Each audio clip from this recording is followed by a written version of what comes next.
በኦሮሚያ ክልል በቄለም ወለጋ ዞን የሚገኘው የቄጦ መስኖ ልማት በጠቅላይ ሚኒስትር አብይ አህመድ ተጎብኝቷል።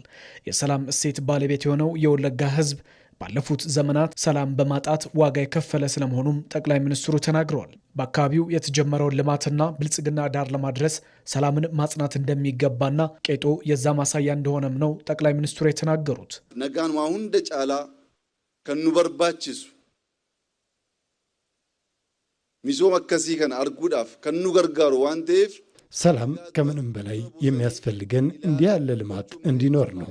ሰላምን አስቀድሞ ማውራትና መሞከር ያስፈልጋል። ይህ ዞን ቢያንስ ባለፉት 30ና 40 ዓመታት እንደምታውቁት የተሟላ ሰላም አግኝቶ ልማቱን ብቻ ማሰብ አልቻለም።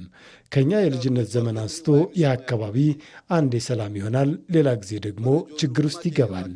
በልማት ላይ አተኩሮ መስራት ግን አልቻለም። ከዚህ ችግር ተላቆ በሙሉ ልብና ሐሳብ ልማት ላይ ለመግባት ስለ ሰላም ለማውራት ቦታው ይሄ ነው። ሕዝባችን ትልቅ ነው። ተፈጥሮም በሰፊው ያደለው ስለሆነ እንዲጠቀም ማድረግ ያስፈልጋል። ያ ሳይሆን ቀርቶ ሕዝብ ችግር ላይ እንዲወድቅ ለማድረግ የሚጥር አካል ግን መሆን የለብንም። በግጭት አውድ ውስጥ ያሉትም እንደ ባህሉ በመነጋገርና በመወያየት ሰላምን በማስቀደም ይበቃል፣ ሰላም ይሻለናል ሊባል ይገባል። ያገኘነውን ይህን ዕድል ማበላሸት የለብንም። እርስ በራስ መገዳደልና መጠፋፋት ይበቃል ብለን የማናስቆማቸው ከሆነ አሁን ያየነውን ልማት ማስቀጠልና ማስፋት አይቻልም።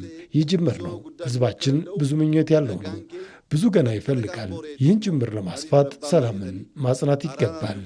ሰላም ሲደፈርስም መወያየትና በእርቅ መፍታት ባህላችን ስለሆነም ጭምር ትኩረት ተሰጥቶ መፍታት አስፈላጊ ነው።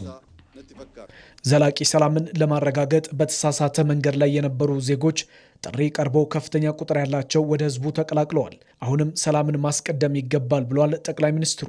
ኦቦሎወንኬኝ ከናንዱረ ቀብሶ ቢፋዳት ፍለተን ወንድሞቻችን ከዚህ ቀደም በተለየ መንገድ ትግል ውስጥ የነበሩ ከህዝባቸው በቀረበላቸው ጥያቄ መሰረት ብዙዎቹ ጥሪውን ተቀብለው በሰላም ተመልሰዋል። የተመለሱትን ማመስገን ያስፈልጋል። ምክንያቱም አሁንም በቀሩት ልጆቻችን በዛም ሆነ በዚህ የሚሞተው ሀብት ንብረትም የሚወድመው የራሳችን ነው።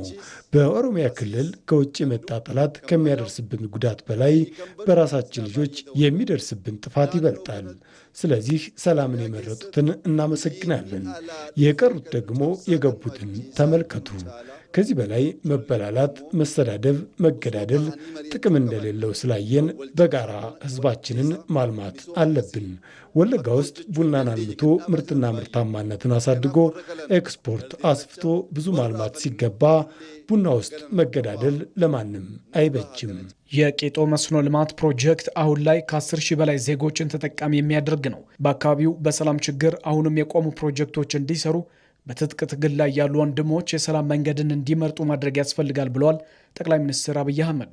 ሀረ ቄጦን ሄክታር ኩመሸን ማቲ ኩመኩዳን ኦል እትገርጋረሙ ከንደንዴኩን ዛሬ የቄጦ መስኖ 5000 ሄክታር መሬት የሚያለማ 10,000 አባወራ ተጠቃሚ የሚያደርግ ነው ስንል ይህ ጅምር ነው፣ ማስፋት ያስፈልጋል። በሰላም እጦት ብዙ ተጀምረው የቆሙ ልማቶች ምን ያክል ዘመን እንደቆሙ ማሰብ ያስፈልጋል። የልማትና የሰላም ስራ እንዲሁም ራስን መለወጥ ላይ አብሮ መቆም በጣም ያስፈልጋል። የቄጦን ጥቅም ካልቀመስነው አናውቀውም። ለምን ድሮም ወንዙ ነበረ። ነገር ግን ለልማት ውሎ አገልግሎት ላይ እስካልዋለ ድረስ ጥቅም አልባ ነው የሚሆነው።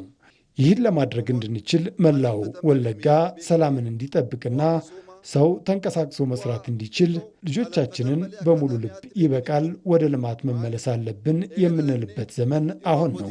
ከዚህ ውጭ ስንጓዝ ግን እድላችን ስለሚበላሽ አባቶች ለምናችሁና መክራችሁ ልጆቻችንን መልሳችሁ በሙሉ ልብና ሐሳብ ልማት እንድንሰራ የድርሻችሁን እንድትወጡ ያስፈልጋል።